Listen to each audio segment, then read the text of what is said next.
Não fui eu, desculpa. Foi Jean. Bom dia, pessoal. Bom dia a todos. São 9 horas, tem bastante gente entrando ainda. A gente vai esperar mais 2, 3 minutinhos para começar. Às 9h04, pontualmente, eu volto aqui e a gente começa a nossa live de hoje, tá bom? Obrigado, gente. Até daqui a pouquinho.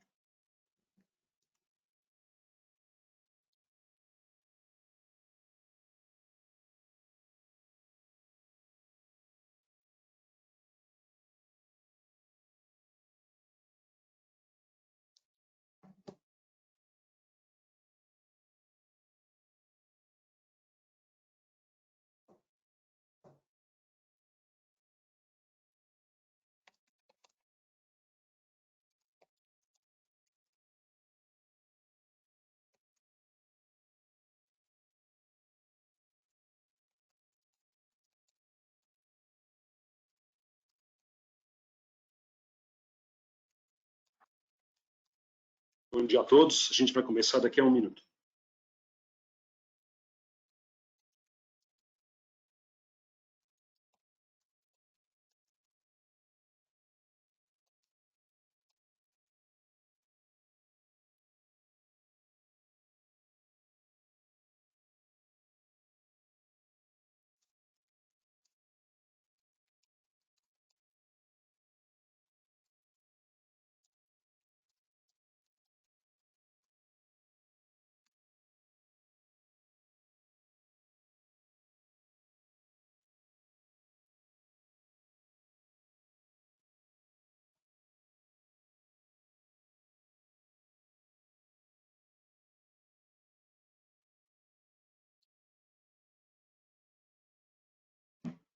Muito bom dia, sejam bem-vindos a mais um Ipsos Talks da série Recalculando, o último de agosto. Lembro a vocês que essa série que a gente começou no final do ano passado, ela normalmente traz, a gente escolhe um tema da atualidade, da contemporaneidade que seja relevante, a gente traz alguns pesquisadores da Ipsos no Brasil e também normalmente um pesquisador da Ipsos no exterior para trazer uma visão mais geral, e a gente depois termina com um painel de discussão que hoje está bastante bacana. O tema de hoje que a gente selecionou, acho que é talvez o tema mais bola da vez possível, e isso a gente vê por diversas fontes, sob diversas perspectivas, e uma delas é justamente a nossa discussão com os nossos clientes aqui dentro da Ipsos, aumentando demais o interesse em avaliação de experiência, alinhamento, ROI de experiência, como a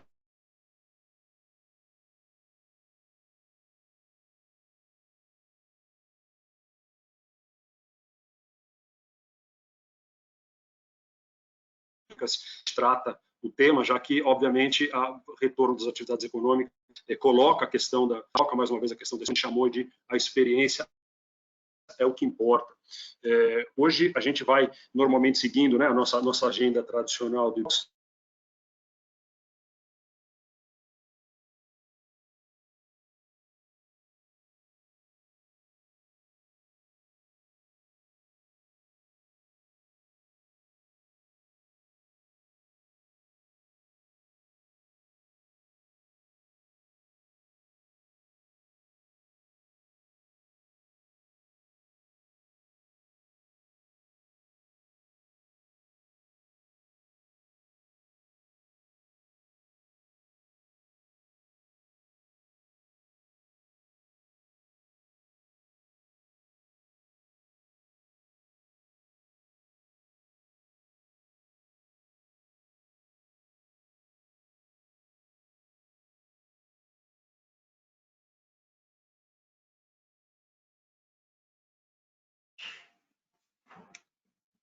Bom, vamos tentar de novo aqui.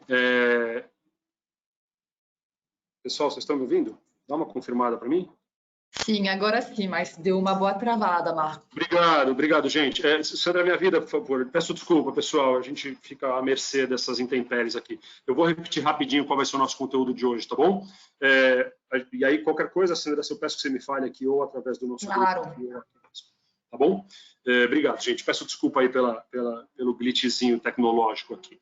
Bom, como sempre, a gente abre dividindo com vocês os dados do tracking da Ipsos Essentials, que que é um tracking que a gente faz desde fevereiro de 2020, em 28 países, e o que a gente trouxe hoje são alguns comportamentos digitais e presenciais pelos quais estamos passando. Vamos entender como é que as pessoas, em particular no Brasil, estão enfrentando e vivenciando as suas atividades normalmente. Isso vai demorar mais ou menos uns 10, 15 minutos. Na sequência, a gente traz o nosso especialista internacional, que é o Nicolas Frites, hoje. Ele lidera a nossa prática de CX, de Customer Experience e de Channel Performance na região de Latam. A gente gravou o vídeo dele, ele vai apresentar uma pesquisa bastante interessante com profissionais de CX e como eles sentem os desafios que eles estão enfrentando, bastante rico, bastante interessante. E depois disso vem, eu acho que a nossa parte mais bacana, que é o nosso painel de discussão. E eu estou super feliz aqui de que a gente vai receber a Daniela Rodrigues, que lidera a área de Consumer Insights na Claro. Dani, um prazer enorme ter você aqui, obrigado por você ter aceito.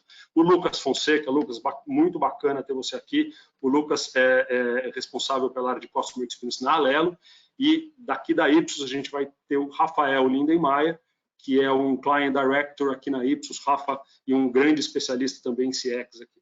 Rafa, obrigado, viu? E eu vou moderar, passando as perguntas de vocês também. Portanto, para isso, e aí vem, acho que a parte mais legal, se vocês olharem aí na plataforma, na caixinha da plataforma direita, do GoToWebinar, ele tem um item que é perguntas. Por favor, mandem. A gente sempre recebe, todas as vezes, a gente recebe muita pergunta.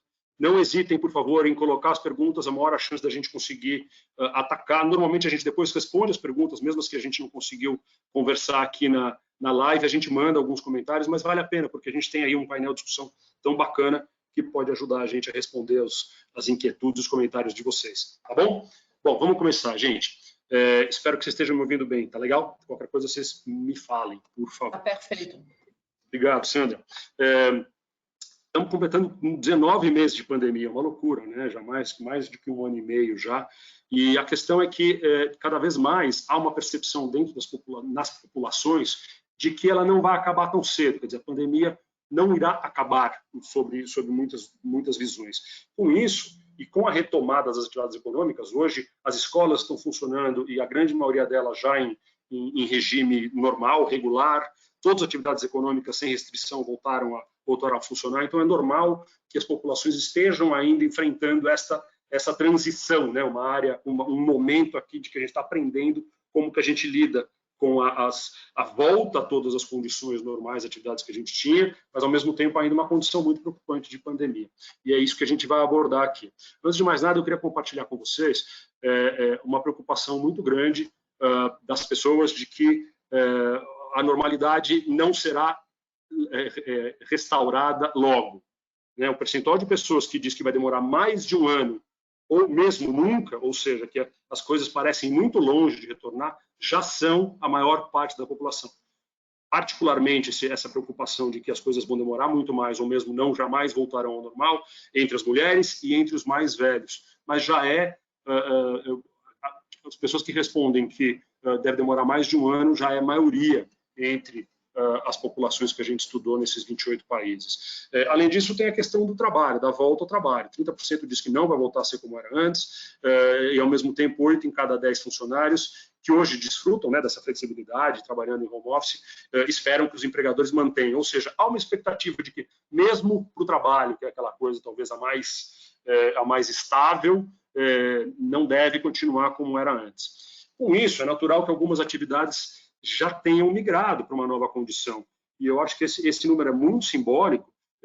Pessoas que declararam que encontraram com o seu assessor financeiro, né, alguém de um banco ou alguém que te ajuda financeiramente, nas últimas 4 semanas, ou seja, um período de recência muito curto, né, se a gente pensar bem, último mês, praticamente 1/4 das pessoas declara que está tendo esses contatos virtualmente, ou pela internet ou pelo telefone, 1/4 nas últimas 4 semanas. É realmente um número bastante. Já estamos meio que se acostumando a alguns serviços.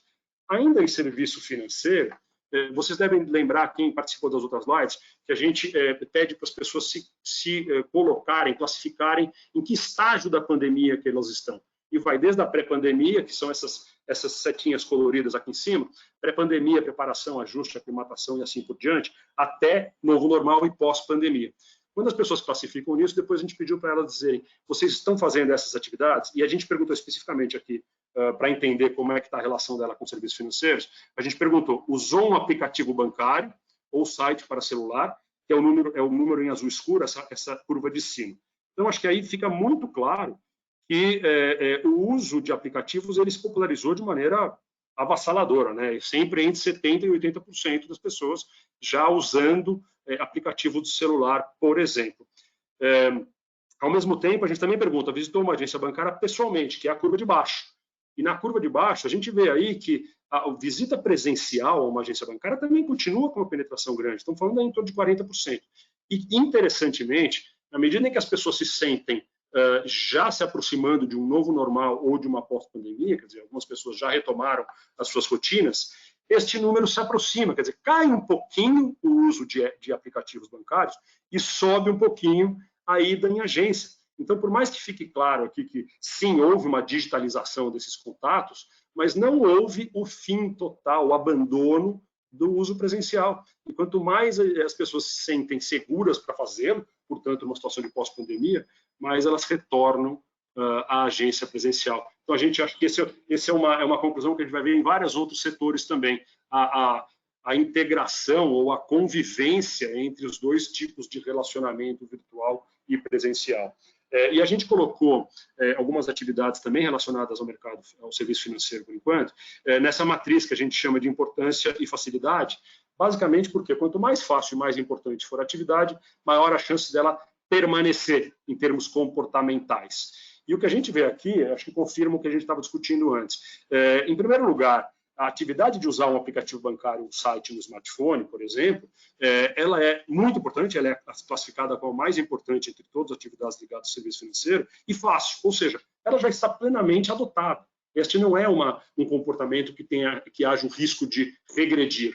Entretanto, se a gente olhar ali ainda em importância, tem um segundo tier, que é justamente visitar a agência bancária presencialmente. Então, não há o abandono ou a percepção de que isso não é mais importante. E, interessantemente, em posição quase idêntica nessa matriz, a gente vê visitar a agência bancária presencialmente e usar o serviço de pagamento por celular. Quer dizer, que são coisas quase opostas aqui na adoção da digitalização. Mais uma vez, a gente vê o digital chegou para ficar, é inegável, é o mais importante, é o mais fácil, como a gente vê aqui nessa matriz, mas ainda tem espaço importante para interação e relacionamento presencial. Indo agora para varejo, e o Brasil, eu convido vocês a olharem especificamente o Brasil, que é a terceira da esquerda para a direita, terceiro grupo de barrinha, a gente vê aí que a participação declarada dos brasileiros em online to offline, nas transações, ela é muito representativa.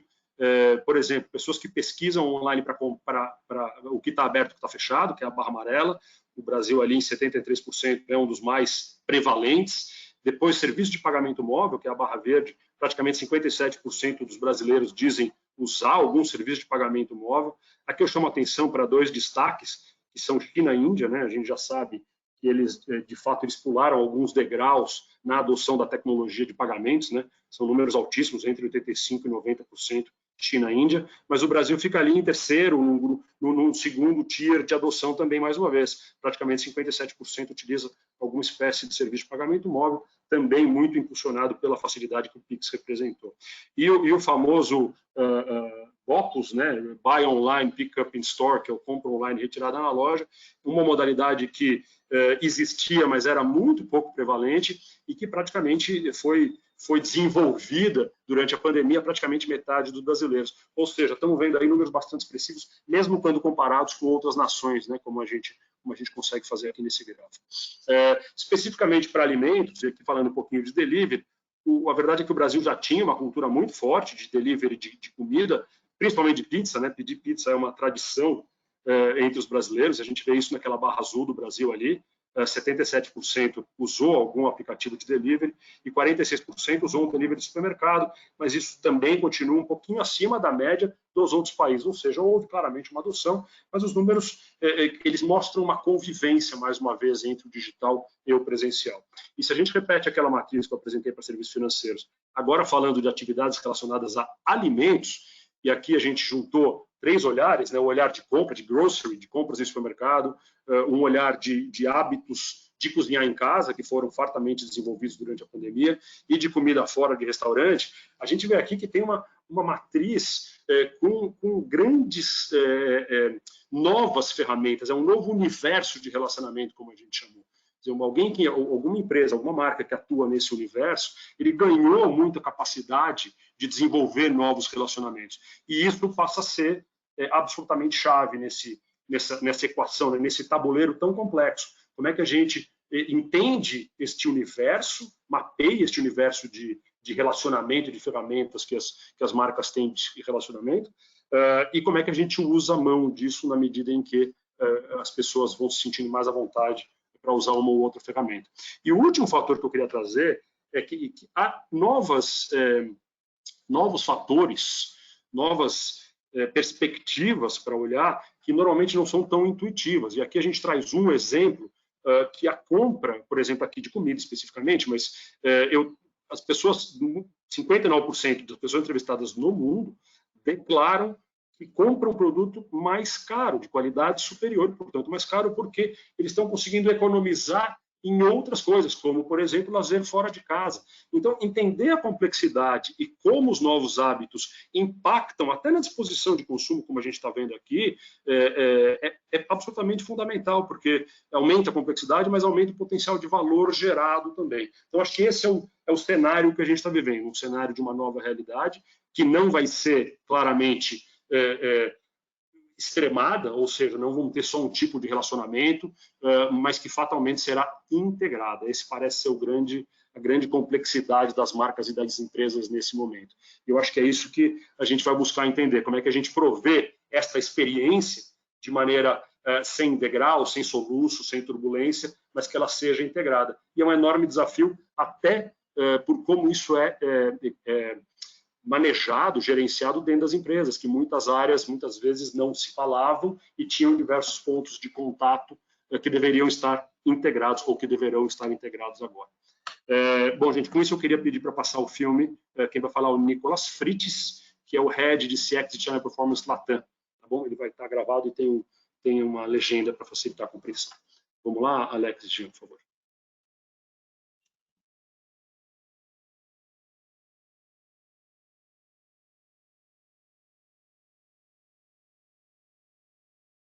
Hola, muchas gracias y gracias por acompañarnos en la presentación de hoy día. Lo que queríamos hacer en esta presentación era mostrar los resultados de lo que llamamos el Global Voices, que es una iniciativa que lanzamos el año pasado, específicamente en el Reino Unido, y que este año logramos llevar a todas partes del mundo, y que lo que hicimos fue hablar con más de 1000 profesionales de CX en todas partes del mundo, en todos los diferentes sectores, financieros, sector automotriz, y poder entender lo que los profesionales de Customer Experience esperan de la experiencia de los clientes, y es lo que vamos a mirar en los resultados en los próximos minutos. Entonces, para poder setear, digamos, el panorama y para poder partir la conversación, lo que quería hacer es comentarles que el enfoque en Customer Experience, es decir, la fuerza que las organizaciones están poniendo en experiencia de los clientes, viene creciendo y viene creciendo a partir de la pandemia. Con los resultados que tenemos de Latinoamérica, lo que nos dijeron los profesionales es que el 76% de las empresas donde ellos trabajan han aumentado el foco en el cliente desde que la pandemia llegó. Asimismo, entre ese 76%, digamos, que han visto que ha aumentado el foco en experiencia de los clientes, más de la mitad nos está diciendo que está viendo a estas alturas una mejora en su performance de Customer Experience, y un 31% ya está viendo que esos resultados están impactando específicamente el performance financiero de las compañías.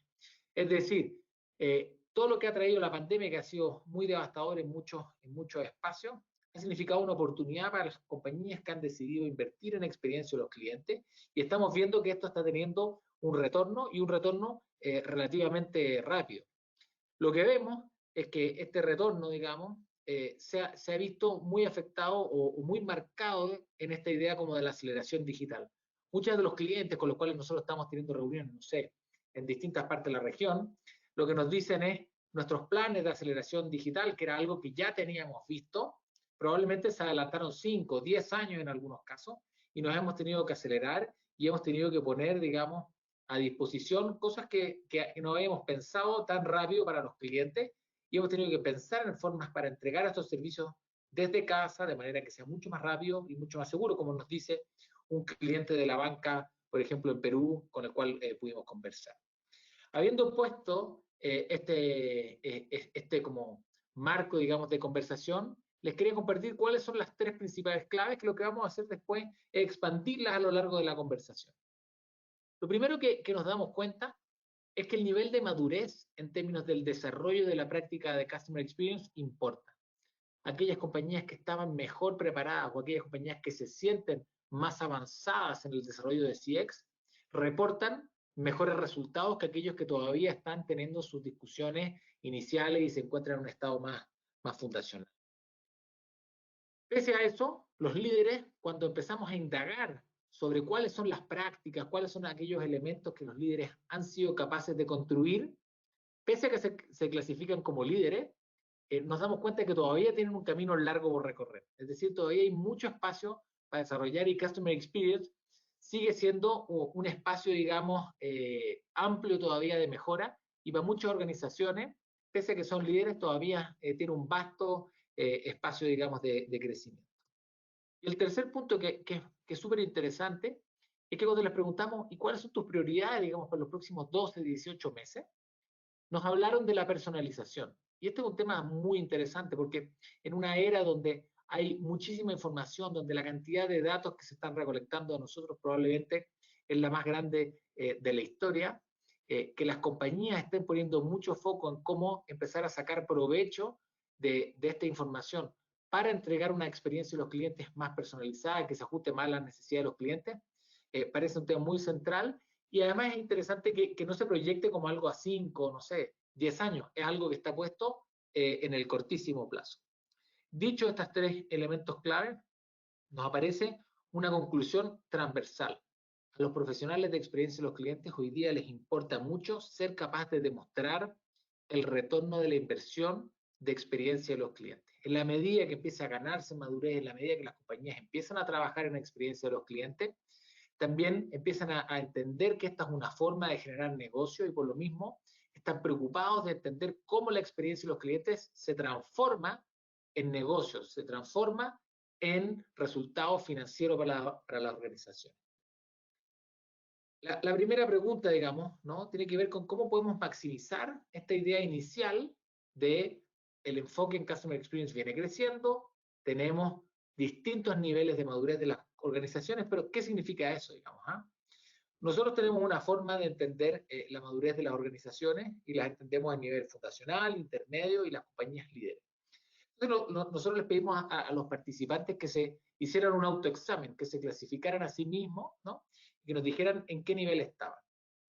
El primer resultado es un hallazgo en sí mismo, ¿no? 1 de cada 8 organizaciones se autoclasifican como líderes en términos de madurez. Y luego lo que hicimos fue tratar de decir, bueno, tú te clasificas así, la mayoría está en el nivel intermedio, en un nivel fundacional, pero ¿qué significa esto para ti? ¿Qué significa ser líder? ¿Qué significa estar en un estado más fundacional? ¿Cuáles son las prácticas que tú has sido capaz de instalar dentro de tu organización que te hacen pensar que tú estás en uno o en otro nivel? Para poder ir diagnosticando este nivel de madurez. Y nos encontramos primero con que la madurez varía en las diferentes regiones. Para mí esto fue un hallazgo, ¿no? Yo esperaba, con este enfoque que tenemos en Latinoamérica, que no sé, que los europeos, que los americanos tuvieran niveles de madurez mucho más altos que los que teníamos aquí en Latinoamérica. Para mí fue una sorpresa ver que había compañías líderes en distintas partes y que la madurez varía según las regiones, pero que también vemos diferentes niveles de madurez en los diferentes países, ¿no? Hay países en los cuales encontramos mayores cantidades de líderes, en otros en los que encontramos mayores niveles de nivel fundacional, en la parte más baja de la escala.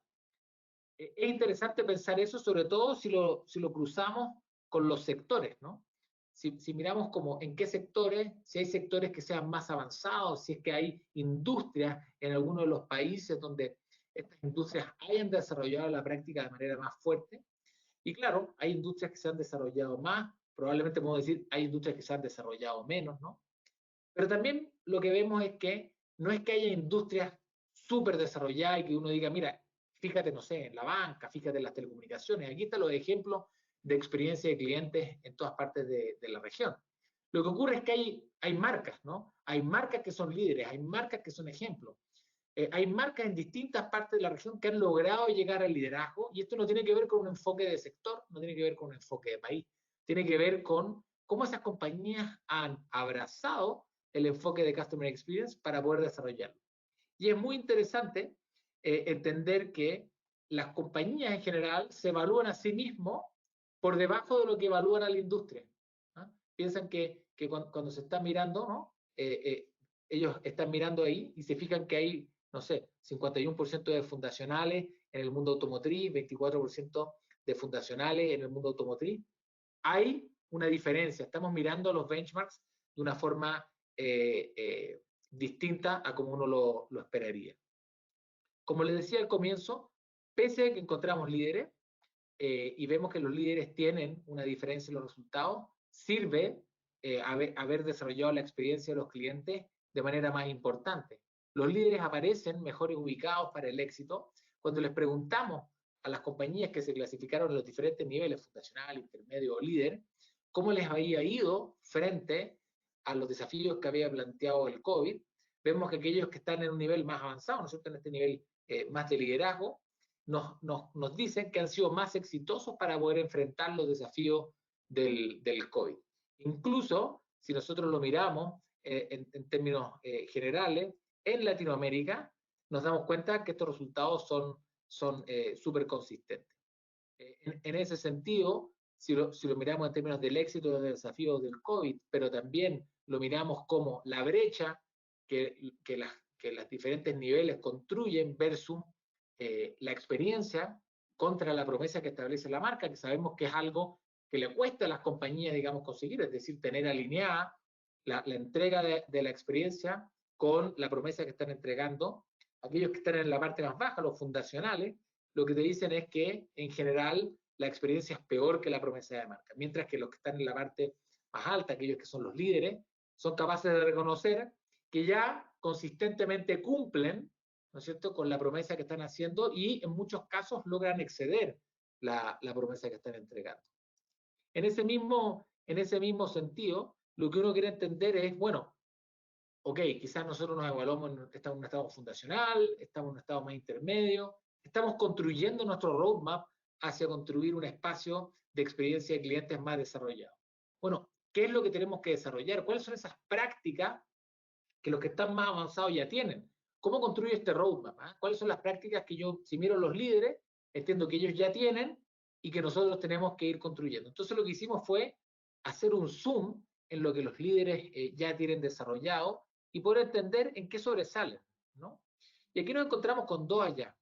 Lo primero es que cuando mirábamos a las marcas líderes en todas partes del mundo, muchas marcas que se consideraban líderes encontraban que hay muchas de sus prácticas, ¿no es cierto?, de estas prácticas que hablan de la comprensión del cliente, de haber desarrollado un ecosistema de insights, de tener una hoja de ruta del futuro, de la habilitación cultural, de ser capaces de mostrar la evidencia del retorno de Customer Experience, o de tener, digamos, la estrategia súper alineada dentro de la organización, nos dicen que estas prácticas en muchos casos todavía no las tienen desarrolladas en un nivel alto dentro de la organización y se clasifican como fundacionales en esas prácticas. Cuando lo miramos en el caso de Latinoamérica, ¿no es cierto?, que son los resultados que están hacia la derecha, pasa un poco lo mismo. Hay muchas marcas líderes que no se autoclasifican como líderes en muchas de estas prácticas. Es decir, los líderes, cuando uno les pregunta, si tú lo haces bien, sí, no, mira, yo estoy súper avanzado, y cuando tú los empiezas a indagar, empiezas a tratar de entender qué prácticas tienen, qué prácticas no tienen, te encuentras con que se empiezan a dar cuenta que hay cosas que no han desarrollado todavía y dicen, no, sí, en realidad aquí me falta. Y como que todavía el entendimiento de todas esas cosas que tú tienes que traer al roadmap es un entendimiento que se está desarrollando, ¿no? Por eso, 1 de cada 10 de las prácticas siguen apareciendo todavía en un estado fundacional y vemos que hay este espacio para seguir desarrollándolo. Si avanzamos un poco y miramos en 3 competencias claves, como es la idea esta de la estrategia, de la habilitación cultural o el impacto de la evidencia, y nos miramos como en las subprácticas específicas que construyen estos constructos, nos vamos a dar cuenta que hay mucho espacio aquí todavía por desarrollar, ¿no? En términos de la estrategia, todavía hay un porcentaje importante de compañías que te dicen que las decisiones operativas o comerciales no se toman con Customer Experience en el corazón de la organización, si miramos los resultados LATAM. Si, por ejemplo, avanzamos y miramos los resultados de entender la habilitación cultural, si los empleados regularmente usan el lenguaje de Customer Experience en el negocio, ¿no es cierto?, todos los días como un elemento de costumbre, pero además en el núcleo de donde se está entregando la experiencia a los clientes, es un porcentaje no bajo que te dice que ni siquiera todavía lo tienen en la hoja de ruta, es algo que no lo han visto, pese a que ellos piensan que se han desarrollado más en el espacio de la experiencia de los clientes. Asimismo, si pensamos en la idea de demostrar el impacto, digamos, de la evidencia, es decir, ser capaz de conectar este ejercicio de que hay retorno de la inversión por gestionar experiencia de los clientes, nosotros nos damos cuenta en nuestro trabajo, digamos, de todos los días, que hay más compañías que nos están pidiendo que hagamos esto, ¿no? Que demostremos que un punto de NPS vale tantos dólares, y si yo mejoro tantos puntos de NPS, mejoro tanto por acá. Pero cuando vamos a tratar de entender lo que estas empresas están buscando, todavía el espacio de entrar en análisis más predictivo, en análisis más avanzado para simular, para predecir el valor financiero asociado a la mejora, es decir, tomar decisiones del tipo, si invierto acá y mejoro esto en un tanto por ciento, ¿cuánto mejora mi NPS y cuánto eso significa en el negocio? Eso todavía es algo que muchas empresas no han sido capaces de ver y que ni siquiera aparece todavía en la hoja de ruta. Es decir, incluso aquellas compañías que están más avanzadas están viendo que hay oportunidades todavía en determinados espacios. Yo aquí les mostré un snapshot de 2 o 3 cosas en las cuales todavía tenemos un espacio para seguir desarrollando. Pero sirve para poder entender cuáles son los desafíos comunes y cómo seguimos construyendo la práctica de Customer Experience hacia adelante. La pregunta entonces que vale, digamos, hacerse es, bueno, ¿y qué hacemos, no? ¿Dónde ponemos el foco? ¿Cuáles deberían ser nuestras prioridades si estamos invirtiendo fuertemente en el espacio de Customer Experience? Como dice la pregunta, ¿no? ¿Qué sigue?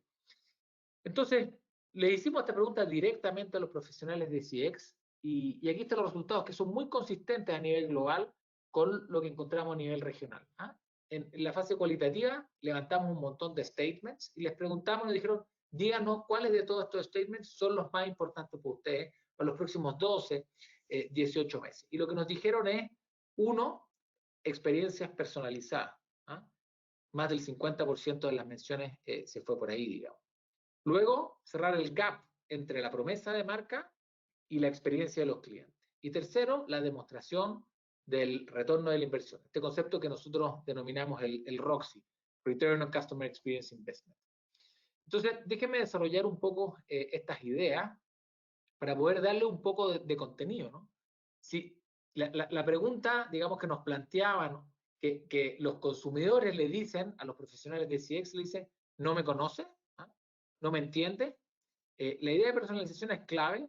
¿Por qué? Porque hoy día, cada día más, tenemos esta cantidad de información de las transacciones, de lo que yo estoy haciendo todo el día, información comportamental, información de valor, ¿no es cierto? Lo que ocurre es que se producen frustraciones cuando los clientes sienten que toda esta información se está acumulando y no está significando un valor para ellos, ¿no? Y además muchas empresas están sintiendo una frustración porque ven que los clientes hoy día toman benchmarks de otras industrias, ¿no? Probablemente la digitalización y la pandemia ha hecho que ese mindset tradicional de no, yo me comparo en mi categoría y tú te comparas en tu categoría, se rompa un poco, ¿no? Ahora los clientes están esperando que los diferentes servicios se parezcan con el estándar, pero el estándar no viene necesariamente de tu categoría. Entonces, por ejemplo, aparecen todas estas compañías que son como born online, que entienden de otra forma al cliente, lo entienden de una manera mucho más simple, ¿no es cierto? Y entienden de mejor manera sus expectativas y son capaces de entregar experiencias que son mucho más personales, más proactivas y que ocupan toda esta información para también ser más predictivos en cómo se están gestionando, digamos, la experiencia. En ese sentido, digamos, es un desafío de cómo uno va a poder generar estas experiencias mucho más inmersivas, mucho más emocionales, como comenta este cliente, digamos, de la banca en Ecuador, ¿no es cierto?, que está diciendo que la personalización es un desafío que hoy día tienen que enfrentar, incluso en una categoría, digamos, como la banca. Asimismo, si nosotros pensamos, digamos, en cómo son las expectativas, digamos, de los clientes, en términos de la brecha que se produce entre la promesa y la entrega específicamente de los clientes, es un tema súper importante. Porque lo que no hemos visto es que las necesidades fundamentales de los clientes hayan cambiado. Lo que hemos visto es que se han recalibrado las expectativas de cómo esperamos que esas experiencias sean, de cómo esas experiencias debieran ser. Y como hoy día la situación está más líquida que antes, y como hoy día estamos escuchando de las marcas, estamos teniendo experiencia a través, digamos, de muchos más métodos omnicanales, para los clientes hoy día es más fácil comparar y además es más fácil cambiarse. Entonces, tomar decisiones de cambio, tomar decisiones de moverse de un lugar a otro, es más fácil que antes. Entonces, este concepto de traer el service design, de traer los insights de los clientes, ponerlos en el centro para luego diseñar la experiencia de los clientes, es mucho más importante que antes. Los clientes hoy día son más exigentes y como dice esta frase que me gusta mucho, ¿no? Que la paciencia de los clientes es más corta, las expectativas son altas y probablemente cuando esas dos cosas no se alinean, la satisfacción de los clientes es más baja, abandonan y ahí tenemos un problema, ¿no? Tenemos que ser capaces de cerrar esta brecha en el espacio omnicanal, ¿no? Ha sido un espacio de la digitalización, un crecimiento de la digitalización. Las compañías han trabajado mucho en la digitalización, pero tenemos que entender, y lo hemos dicho probablemente en otras sesiones, en otros webinars anteriormente, digital no va a ser siempre bien y digital no va a ser siempre bien para todos. Vamos a seguir teniendo categorías donde la experiencia con un frontline, con un agente, con un ejecutivo va a seguir siendo muy importante en algunos sectores y para cierto tipo de viajes particulares. Por ejemplo, para temas de asesoría, ¿no? Para temas de asesoría en algunas categorías vamos a seguir esperando que exista, digamos, asesoría con una interfaz, digamos, humana. Estamos esperando que las experiencias cambien, por ejemplo, en el mundo del retail. Estamos esperando que vuelva este retail wow. La idea de un lugar donde uno va y se encuentra un montón de colgadores o encuentras un montón de productos y tú seleccionas como un stock y lo agarras y vas a una caja y te vas. Es una idea que va a perder mucha fuerza porque eso hoy día lo puedes hacer con tu teléfono, lo puedes hacer con tu computador desde la tranquilidad de tu casa y hemos visto que los productos llegan a tu casa de manera muy bien. Entonces, el retail tiene un desafío de generar experiencias mucho más emotivas, mucho más inmersivas, de generar ese efecto wow en los clientes que digan, sí, mira, acá agregué valor a mi experiencia, agregué valor a mi compra de producto, me interesa comprar contigo y no comprar directamente en la marca, en la página web, porque hay un algo que se suma para mí.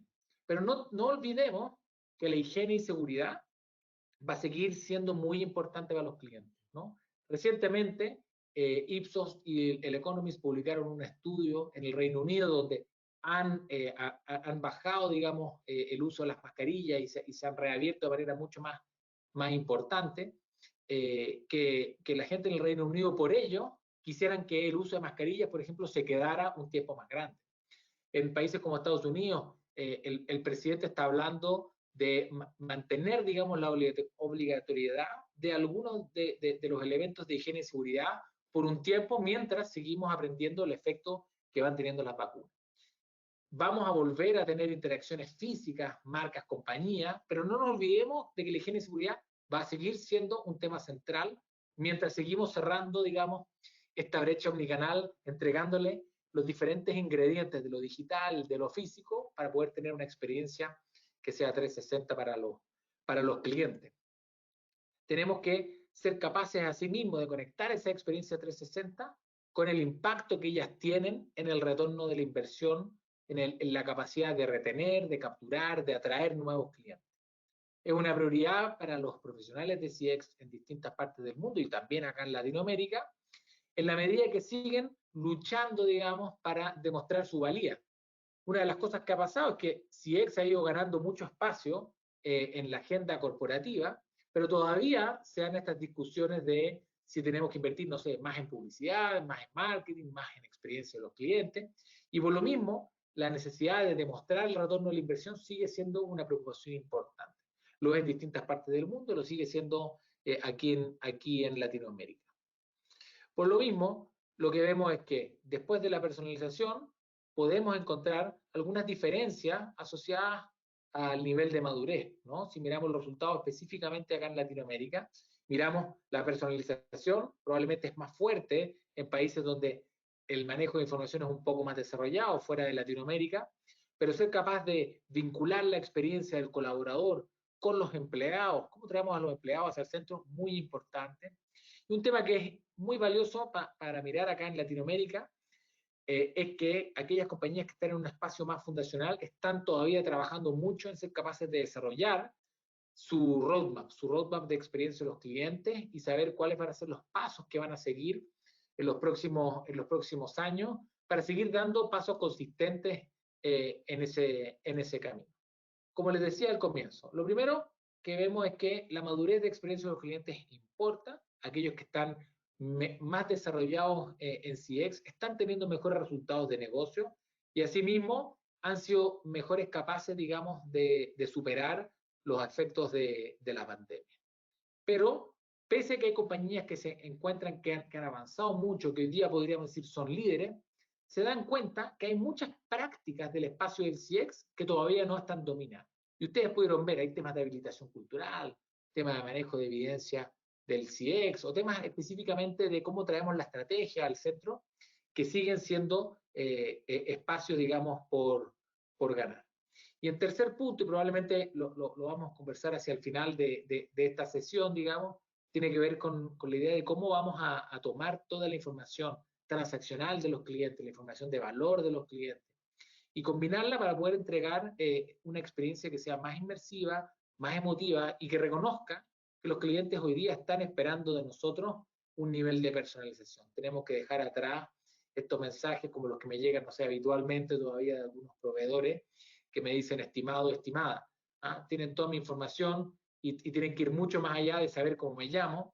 Tienen que ser capaces realmente de ofrecerme una experiencia que se ajuste a mi necesidad, porque hay otras compañías que ya lo están haciendo y este es un camino que tenemos que seguir enfrentando en el cortísimo plazo.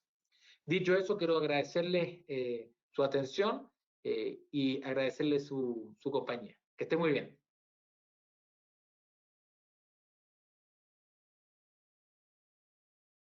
Muito bom, pessoal. A gente está vendo aqui alguns problemas de qualidade, eu acho que já foram resolvidos na sua grande maioria. Se tiver se vocês ainda estiverem enfrentando problemas, por favor, comunica aqui que a gente está atacando aqui. Queria convidar agora para o nosso painel de discussão o time que a gente tem aqui hoje. Uma felicidade ter a Daniela Rodrigues da Claro. Dani, seja bem-vinda. Lucas Ferreira da Lelo, por favor, abram sua câmera. E o Rafa, nosso Rafael Lindenmayer. Rafa, bem-vindo. Bom dia. Obrigado, gente. Um prazerzão ter vocês aqui. Eu fiquei assim estava meio hipnotizado nessa pesquisa do Nico. Eu espero que todos tenham conseguido acompanhar bem, porque ela, ao contrário do que a gente está acostumado a ver, que é como as pessoas esperam, mas ela reflete um pouquinho da posição dos profissionais de CX por aí afora. E tem duas coisas que me chamaram muita atenção. Primeiro é o reconhecimento de que a gente está muito longe ainda de fazer um trabalho como a gente gostaria. Acho que isso é muito importante. Segundo, é o que eles acham que CX deve representar. E eu queria começar com essa abordagem, Dani e Lucas, como a Claro e a Alelo enxergam o CX. Como é que foi essa evolução recente, que eu acho que é inegável que houve, né? Pela pandemia também, mas não só, acho que antes já vinha uma aceleração. E como vocês enxergam, como a empresa está trabalhando a abordagem de CX, para a gente começar. Dani, podemos começar com você? Claro, bom dia a todos, bom dia, prazer estar aqui com vocês. Eu acho que assim, os pontos que eles colocaram, né, que você colocou, Marcos, que o Nico colocou, acho que assim, a gente consegue se identificar muito com esse discurso, porque acho que é uma realidade de todas as empresas, a gente está numa situação ainda, acho que bastante embrionária desse tema de CX, né, a Claro, assim, ela sempre cuidou do tema de CX, sempre cuidou de satisfação e recomendação e tudo que se envolve. Mas a pandemia, ela chega de um jeito que ela acaba mudando muito, né, e acelerando muito essa dinâmica. Então, assim, é quase que um caminho, é um caminho sem volta, né, que a gente está falando. Nunca se precisou tanto de conexão de entretenimento, e a gente viveu um momento que, assim, esse consumo todo, ele estava nas empresas e nas escolas, bem concentrado, e ele passa a ficar pulverizado em todos os lares, né, todo mundo vai para casa, essa dinâmica muda totalmente.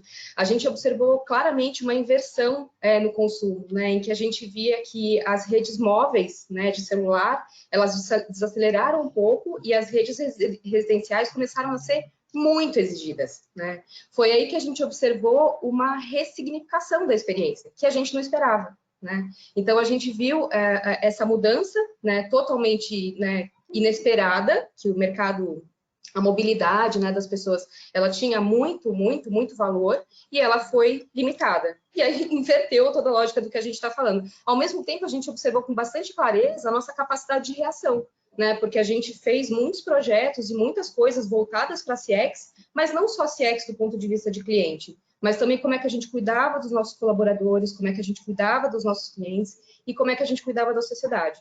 Então, eu acho que isso mudou muito e, assim, numa empresa do tamanho da Claro, né, com a quantidade de clientes que tem, a gente realmente foi muito desafiado. E mais do que isso, desafiado em serviços muito essenciais, né? Então, quando a gente fala do tema de CX para Claro, ela tem uma importância enorme, ela está nas discussões executivas, porque a gente entende que esse é mais um caminho que a gente vai ter que trilhar muito bem, ainda muito embrionário, ainda com muito aprendizado, ainda com muito teste, muito piloto, muita discussão, de que a gente vai ter que se desenvolver e criar uma maturidade para isso, que aqui nem no Brasil e nem fora do Brasil a gente chegou lá ainda, né?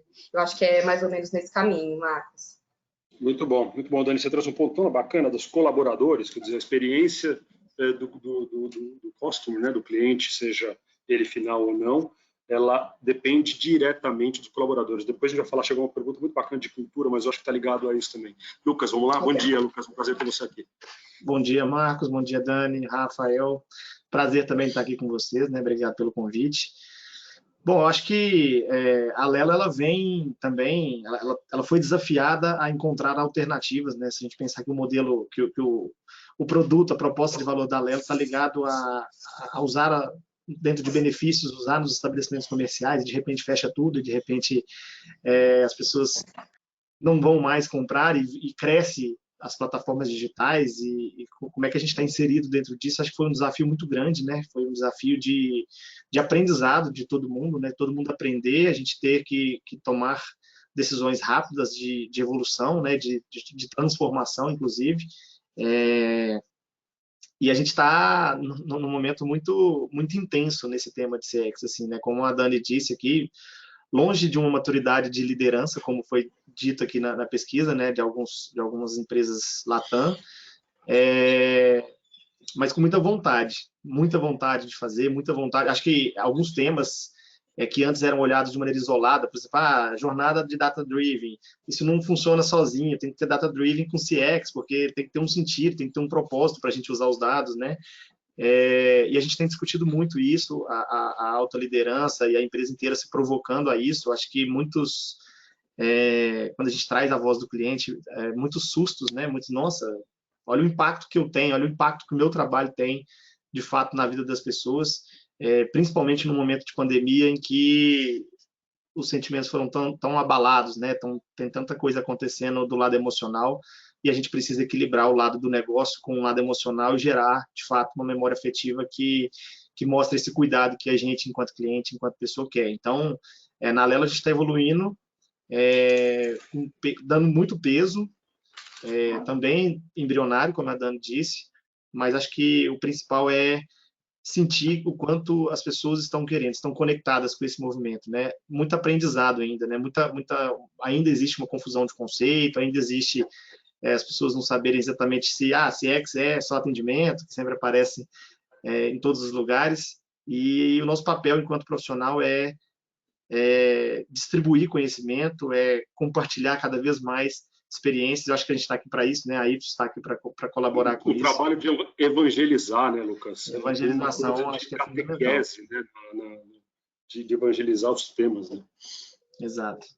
Legal. E você, desculpa, você mencionou uma coisa bastante bacana, que é o lado emocional, que é o engajamento emocional. Quer dizer, não basta ser um serviço meramente ser funcional, né? É isso.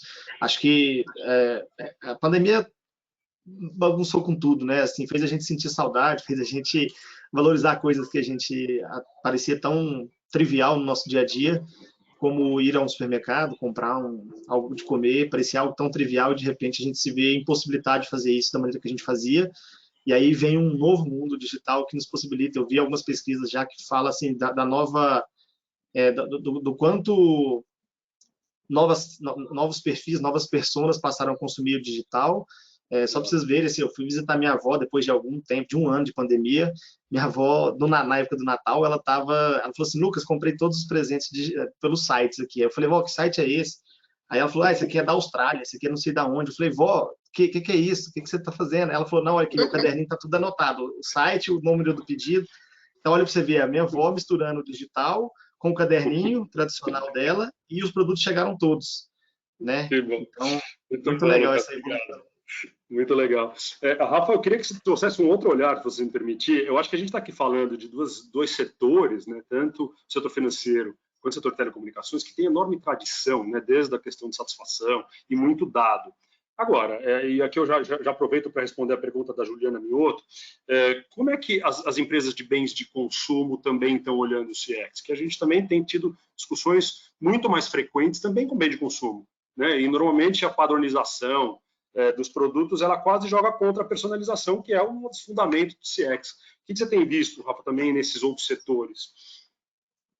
Bom, Marcos, o que a gente tem acompanhado ao longo do tempo, né, e a gente que trabalha com FMCG também e serviços, conecta muito com o que o Nico colocou no antepenúltimo slide, se não me engano, quando ele fala sobre essa questão da necessidade de provocar uma experiência dentro do ponto de venda para que fique mais forte ainda a relação da marca com o consumidor, com o cliente. Porém, o digital faz com que a gente tenha uma enorme parcela aí já adaptada ao mundo online, as compras, como o Lucas comentou. Então, a avó dele não foi até o ponto de venda, ela recebeu o produto na mão dela. E aí as empresas de FMCG, a gente tem visto ao longo do tempo uma grande mudança de product-centric para customer-centric. Ou seja, eu preciso colocar dentro da minha estratégia, mesmo que eu tenha um terceiro como ponto de venda, ou que eu consiga colocar na mão do consumidor o meu produto, de uma outra forma. Ou seja, intensificar essa relação que não depende somente do ponto de venda, que continua sendo muito importante, mas como que eu, depois que eu coloco o meu produto na mão dessa pessoa, e às vezes a gente tem produtos aí com um tempo de vida de 10 anos na casa do consumidor, como eu me relaciono com essa pessoa ao longo do tempo, promovendo para ele que ele seja um chefe de cozinha, se ele compra um fogão, que ele seja um cara que vai poder colocar na internet as coisas que ele está fazendo com decoração e coisas desse tipo assim, mas que eu não deixe ele órfão depois da venda do produto. Então, essa questão de customer centricity tem sido vista em todos os setores.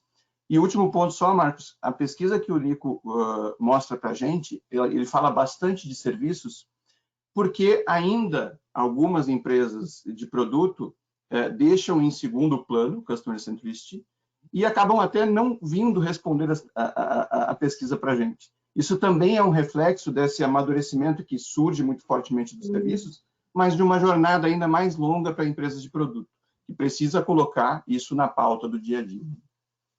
Muito bom, Rafa. Vai muito além da funcionalidade. Mais uma vez aparece isso, né? O exemplo que você citou é um exemplo muito bacana, porque você pode vender um fogão e você, ao mesmo tempo, o seu relacionamento ele está mais ligado com o posicionamento da marca, não com a funcionalidade do fogão. Quer dizer, a gente vai batendo na questão de propósito e eu sinto que a gente não consegue se livrar dela, porque, obviamente, ela é central nesse tema.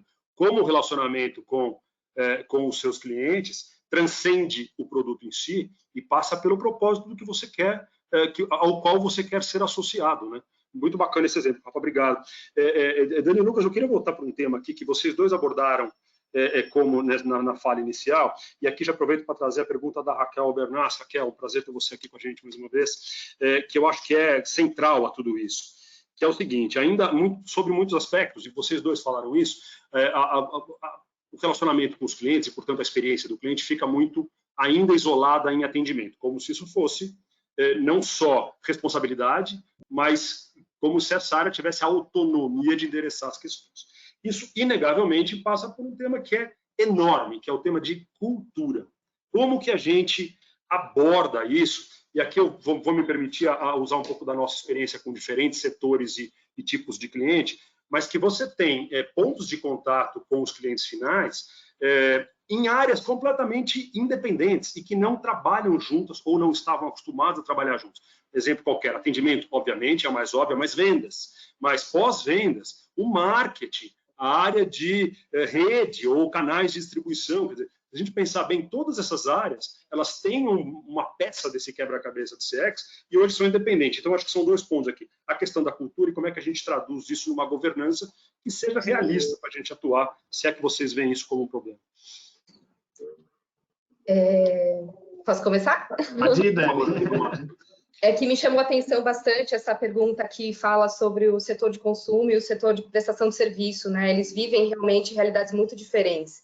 E eu acho que encaixa um pouco nisso que você falou agora, Marcos, porque assim, quando a gente fala do ponto de vista de prestação de serviço, é bastante evidente para a gente que o cliente passa por diversos pontos de contato ainda com a gente, né? Então, a gente não está delegando para um ponto de venda terceiro. A gente está sempre construindo a relação o tempo todo. Desde a venda até o atendimento, o uso todo dia dentro da casa e depois de uma eventual necessidade de manutenção e outras, né, upgrades e outras coisas. Então, a gente fica o tempo todo convivendo com o dia a dia do cliente, porque a gente está todo dia dentro da casa do cliente. E isso faz a gente refletir bastante que essa conexão entre as diferentes áreas, ela que dita a experiência, que é exatamente a jornada. Então, a gente deixa de falar de uma visão diária ou de uma transação e passa para uma discussão de jornada, que envolve mais de uma necessidade, soluções que eu preciso endereçar para áreas diferentes para o mesmo problema, né? Então, tudo isso ela vai se construindo. Se eu tenho um problema, eventualmente, de fatura, a fatura não vai ser resolvida por uma área de pagamento, né? Ela vai ser envolvida, o marketing vai precisar ser envolvido para revisitar a precificação, a área de logística tem que revisitar se está sendo tudo certo distribuído. Então, a gente começa a observar e, na verdade, entender e promover essa conversa nessa visão do cliente 360.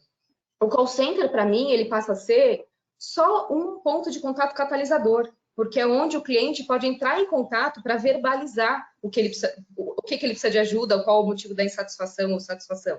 Então, se a gente continuar enxergando o cenário de Customer Experience que tem a ver com a jornada numa única transação de call center, a gente está reduzindo muito o potencial de uma experiência mais de excelência que a gente pode promover para o cliente. Porque não é que a gente tem que desenvolver todas as outras áreas, elas já existem, né? A gente só precisa conectá-las, né? Então, é desse jeito que a gente está enxergando na Claro, é dessa maneira que a gente tem tentado empurrar as conversas, né? Colocando exatamente as responsabilidades, não para um ser humano, porque seria muito injusto a gente cobrar do atendimento que ele fosse o resolvedor da experiência.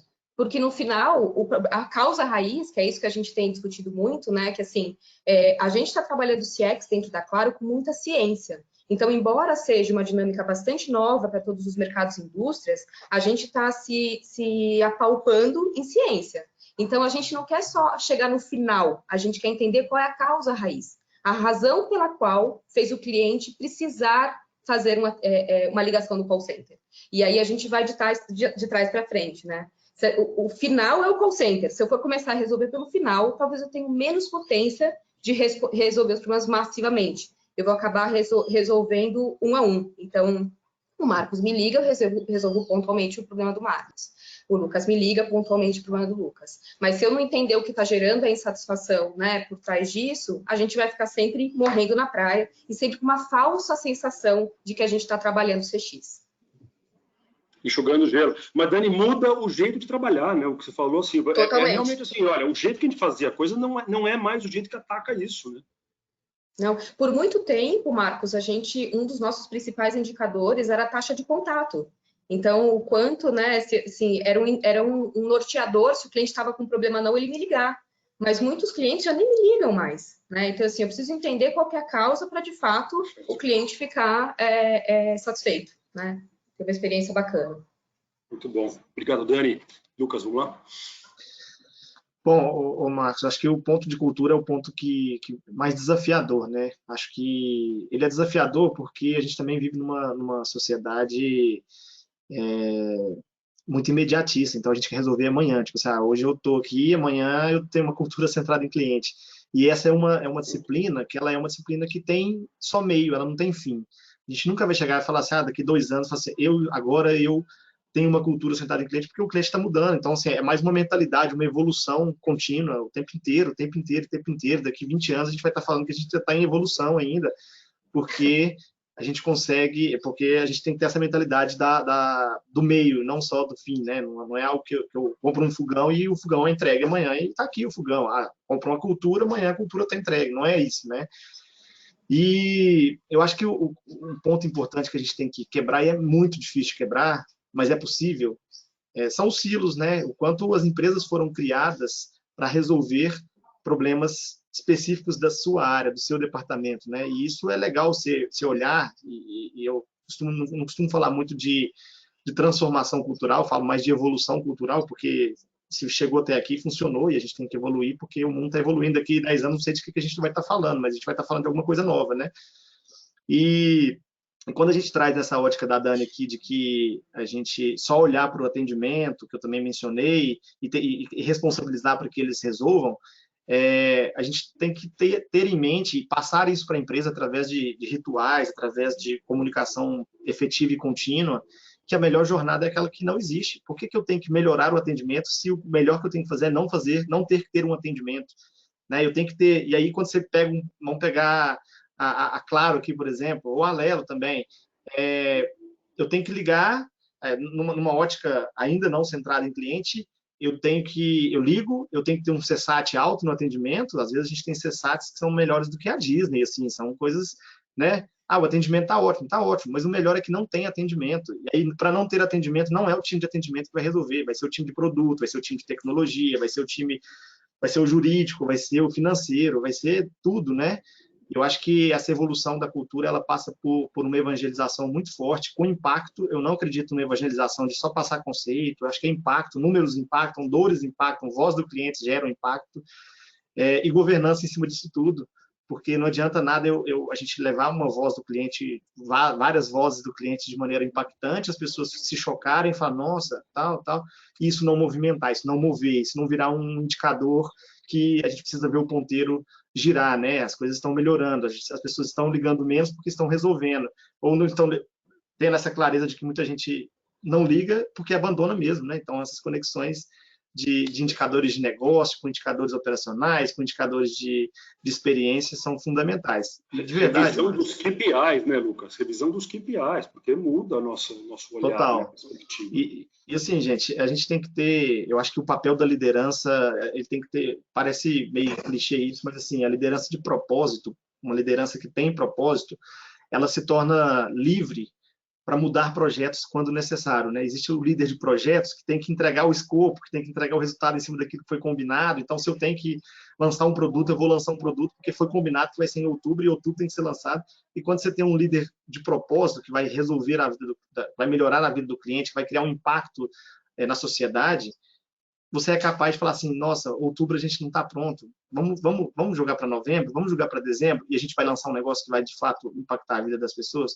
Então, acho que passa por várias camadas de liderança, de imersão, de trazer a voz do cliente, e as pessoas que não estão centradas em clientes, só para encerrar essa parte aqui, esses dias até fiz um post no LinkedIn sobre isso, falei, gente, é tanto profissional que me procura pedindo ajuda, me ajuda, como é que a gente faz isso? E eu atendo muita gente. Eu fiz uma pergunta, falei, você quer saber se você... Acabei de lançar um índice, brinquei, né? Acabei de lançar um índice. Você quer saber se você é centrado em cliente? Olhe para trás e veja as últimas vezes que você chegou na sua casa comemorando por ter entregado alguma coisa na empresa. Essa entrega foi porque foi um projeto longo, que custou muito e que durou, sei lá, 1 ano, mas você não sabe o impacto, ou foi um pequeno projeto que teve um impacto gigantesco na vida das pessoas? Se você comemorou a segunda versão, você é uma pessoa que está muito próxima da centralidade no cliente. E aí nós sermos centrados no cliente é o que faz com que a gente consiga evangelizar. Não adianta a gente evangelizar com temas teóricos, a gente tem que evangelizar com sentimento, com vontade, com verdade. Né? Boa. Obrigado, Lucas. Valeu. Rafa. Acho que a gente falou por muito tempo, me lembro lá, 20 anos atrás, quando a gente estava falando sobre loyalty, a gente nem chamava de CX, a gente falava muito que a grande dificuldade que a gente tinha de implantar as coisas era pelos silos. E aí depois a gente falou que tinha que quebrar os silos.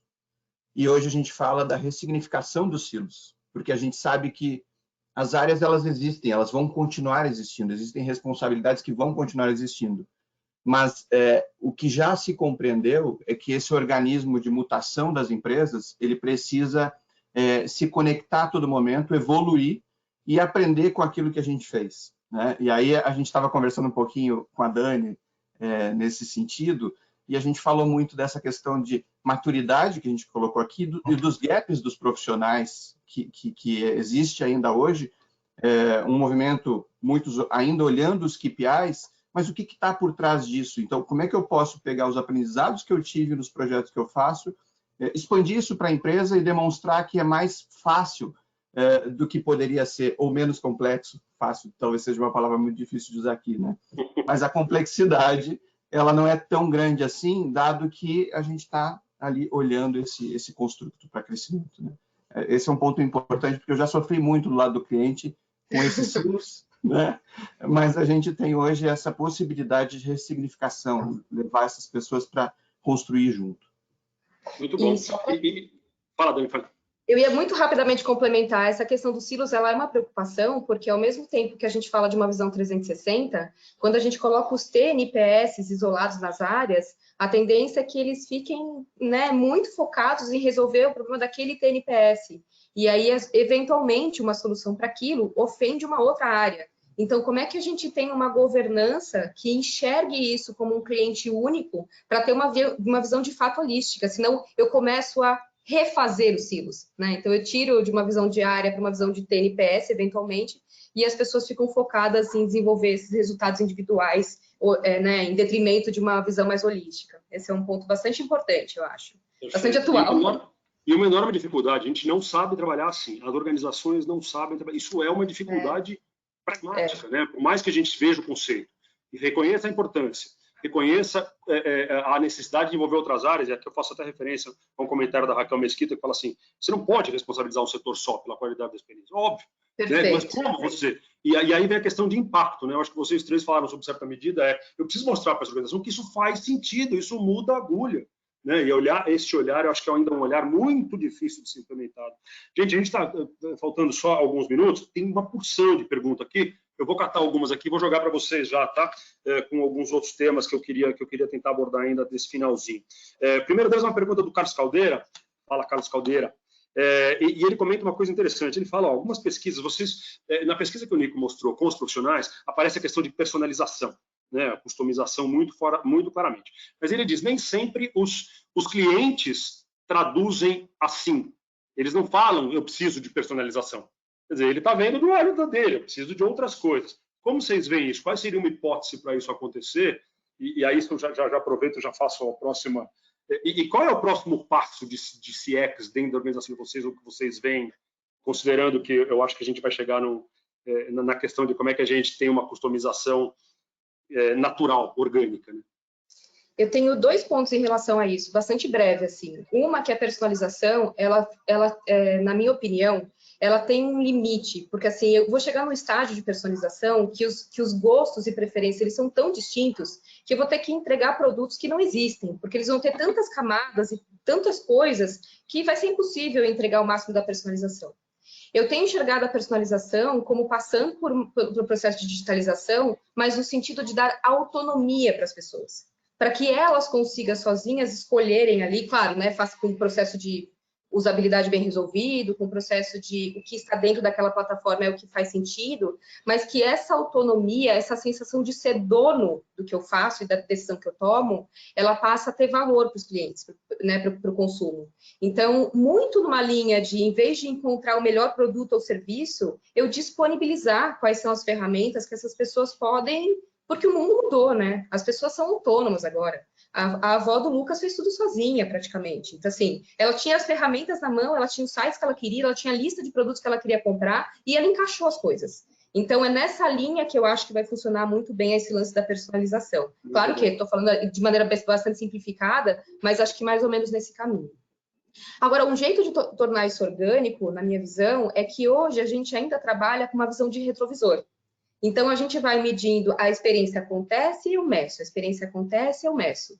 E o que a gente está se propondo aqui nessa discussão de CX é criar produtos e serviços, desenvolvê-los a partir de necessidades reais dos clientes. Então, não é que eu sou de produto, crio lá uma nova TV, um novo jeito de assistir televisão e depois vou lá e quero medir o NPS. Isso vai acontecendo antes, né? Então, se eu abandono um pouco esse olhar de retrovisor e vou para uma dinâmica de pré-testes ou de cocriação ou de entender de fato, em profundidade, qualquer necessidade, e aí eu estou falando da gente tentar estabelecer modelos mais preditivos, né? Que ele passa por o que o Nico falou, da gente ter muito dado de cliente para poder transformar isso em alguma coisa, e a gente também observar, através de metodologias de pesquisa mais criativas, diferentes, como é que a gente captura e observa o antes, ao invés do depois. E aí, acho que dessa maneira, a gente constrói as coisas, porque assim, se alguém me perguntar hoje o que é o consumidor, eu diria que ele é mutável.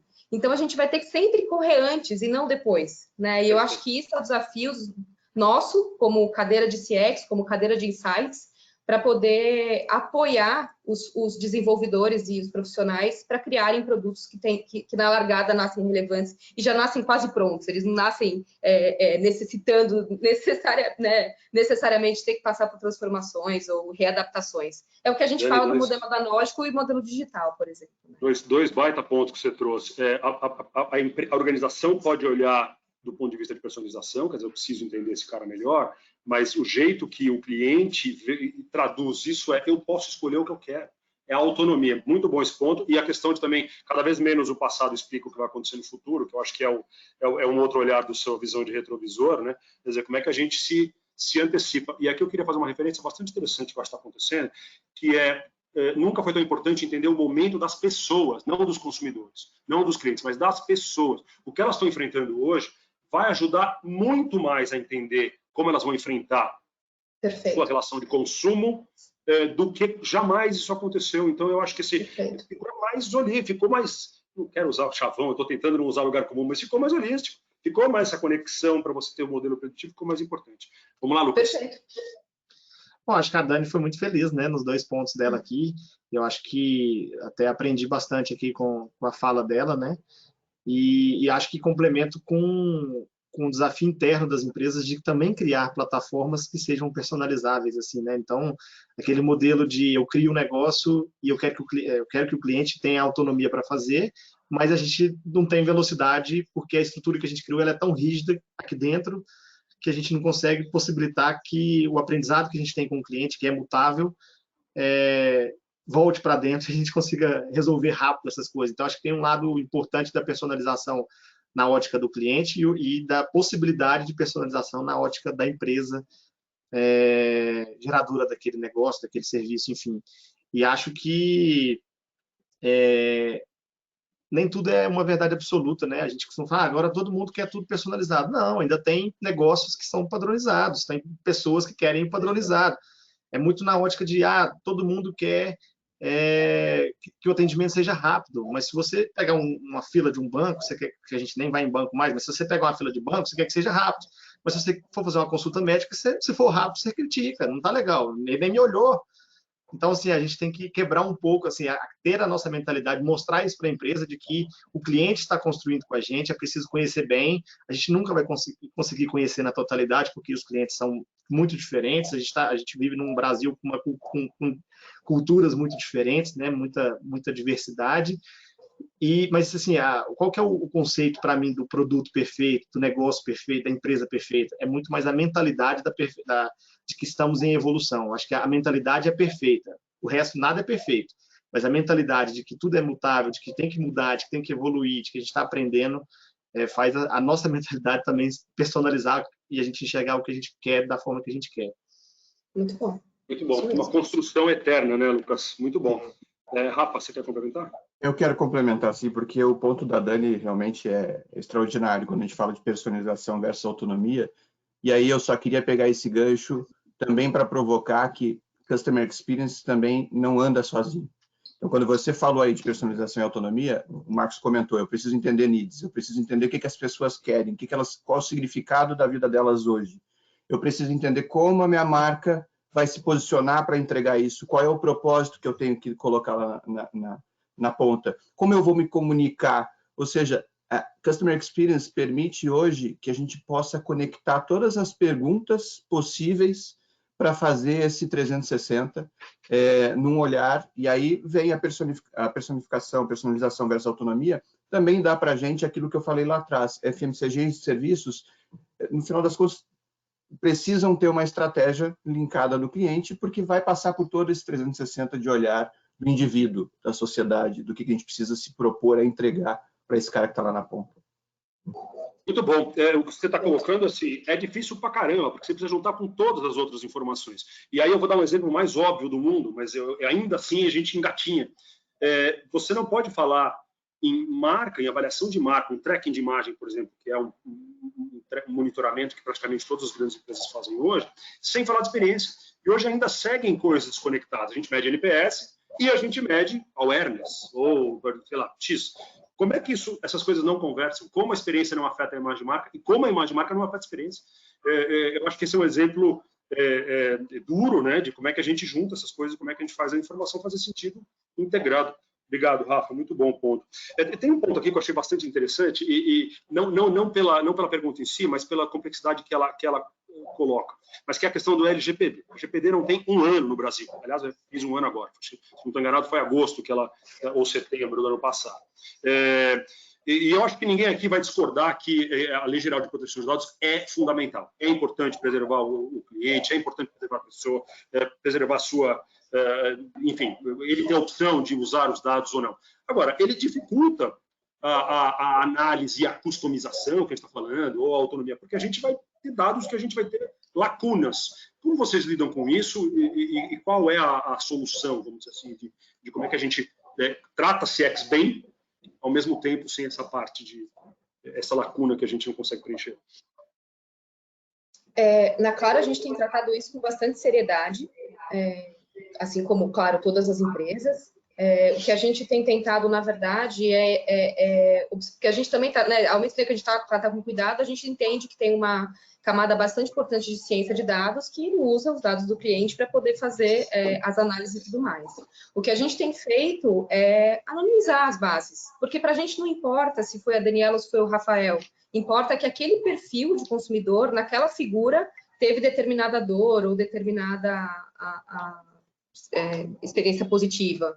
Então, a gente tem conseguido, assim, ainda não está sendo para a gente um restritivo, porque, pelo menos no estágio hoje que a gente está, de todas as análises, toda a ciência de dados, analíticas e conversas e observações de consumidor, a gente tem conseguido conviver um pouco com isso. Não sei se isso é para sempre, porque não sei se também fica mais rígido ou a gente começa a ter outras necessidades.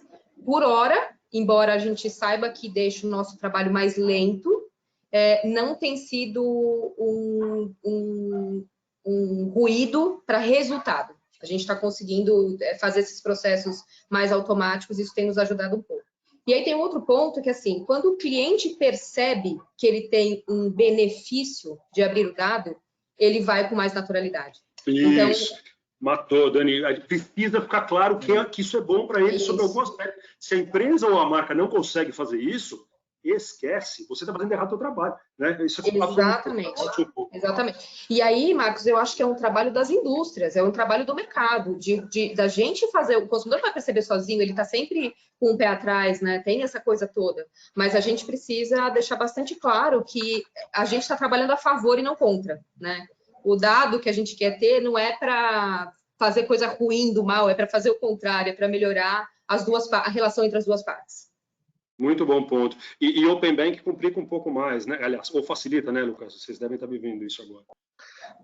A minha visão sobre a LGPD, para mim, ainda é um tema complexo também, né? Acho que para todo mundo a gente tem muita dúvida ainda, né, como é que a gente lida com isso, mas tenho a mesma opinião da Dani quanto ao valor, e isso serve para tudo, assim. Tem muita gente que reclama assim, mas minha taxa de conversão de respostas de NPS é muito baixa, né? Porque a gente não está mostrando o valor do cliente colaborar com a nossa empresa, né? Eu acho que o papel enquanto empresa é entregar uma boa experiência atrelada a uma proposta de valor que faça sentido. O papel enquanto cliente, e aí eu sempre brinco nas palestras que eu faço um juramento, né? Eu peço as pessoas para jurarem que, se aquela empresa for legal, que elas respondam às pesquisas para colaborar Porque é muito fácil a gente cobrar das empresas as melhores soluções, as melhores experiências, mas a gente não dá os sinais, a gente não contar para ela como é que ela pode nos ajudar. E aí, quando a gente vai para o tema da LGPD, eu percebo isso, assim, se a gente tem medo da LGPD, é porque a gente não está fazendo o negócio direito. Porque se a gente tiver com uma proposta de valor, e aí volta em todos os temas que a gente falou aqui na nossa live, se a gente está personalizando da maneira correta, desculpa a palavra, mas tem um inferno de uma mensagem que chega no meu celular aqui todo dia, que não tem nada a ver com o que eu quero. Essa empresa nunca vou autorizar ela ter os meus dados. Ela já está com os meus dados de alguma forma, mas eu nunca vou autorizar ela ter. Mas se tiver empresas que estão resolvendo o meu problema, me respeitando, por que eu não vou fornecer os meus dados, né, enquanto cliente? Por que não? Então, acho que passa de novo pela proposta de marca, passa de novo por entender que as empresas não podem ser incoerentes, né? Esses dias eu fiz uma pesquisa, uma brincadeira no LinkedIn, porque como eu gero muito conteúdo, essas coisas, uma menina veio, escreveu um texto enorme para mim. Nossa, Lucas, você me ajuda demais na minha carreira, eu me sinto seu amigo, eu não conheço ela, não conhecia ela. E aí eu respondi assim, ok, conte comigo. Bem seco, bem diferente. Um teste que eu fiz. Aí passou umas 3 horas, eu mandei assim, o que você achou? Ela não me respondeu mais. Eu falei, o que você achou da minha resposta? Aí ela, nossa, Lucas, eu já estava te cancelando, porque eu te achava tão legal, de repente você me dá uma resposta dessa. Aí eu falei, é isso que as empresas fazem, porque na hora do marketing, na hora de vender, na hora de fazer uma imagem da marca, elas te vendem tudo. Mas na hora que você vai para um atendimento que você precisa, você vai fazer um uso de um aplicativo que você precisa, não funciona, trata com indiferença. E Lucas, você usou uma palavra que eu acho que traduz isso, que é o juramento. Você falou, eu tenho juramento. Então, é uma relação humanizada, é um compromisso. Eu acho bacana esse termo que você usou, porque ele aterriza, né? Não é o template de resposta de e-mail, como você está exemplificando. É humanizado. Como é que a gente faz essa parceria, esse diálogo ficar humano, né? Boa. Obrigado, Rafa. Humano e consistente, né, Marcos? Porque, assim, às vezes, se uma área faz de um jeito e a outra de outro, é o que você estava falando da imagem da marca. Se eu tenho áreas que fazem de um jeito e áreas que fazem do outro, eu nunca vou ter uma consistência, portanto, o cliente nunca vai conseguir mudar de patamar em relação a como ele me enxerga, né? Incoerência total, assim, percebida a incoerência, né? Posicionamento, consistência.